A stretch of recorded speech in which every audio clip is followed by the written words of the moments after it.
1,500 arrests and more to come. That's the promise made by Border Chief Greg Bovino, touting that number of arrests across Illinois as part of the so-called Operation Midway Blitz. Our Sabrina Franza has been looking into ICE data.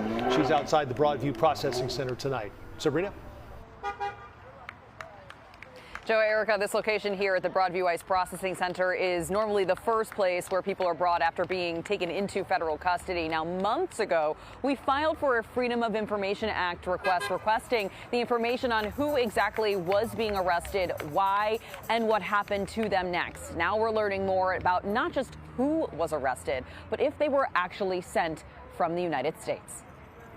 In response to our request for information, ICE sent us this data portal, which you can use to filter for the Chicago area, which isn't just Chicago. It also includes all of Illinois, Indiana, Wisconsin, Missouri, Kentucky, and Kansas. Between January 1st and September 30th, the last day ICE says they were able to update the portal before the government shutdown, they say they arrested 2,011 people, detained about 1,500 of those individuals, and have removed just over half of those they'd arrested. Charting removals by year between January and September, ICE data shows last year's Chicago area numbers were more than triple this year's amount. ICE noted the data could also fluctuate until locked at the end of December. All this confusing too, given this post on X by Border Patrol Chief Greg Bovino, noting 1,500 arrests, and he says, quote, more to come.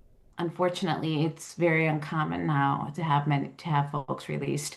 Erendira Rendon is the chief program officer at the Resurrection Project. They help families find legal assistance and have been keeping their own numbers, which keep rising. What we saw in September was our highest month, with 337 individuals requesting legal assistance. And in the month of October, we've already reached, even though we're only midway through, 190 requests for assistance.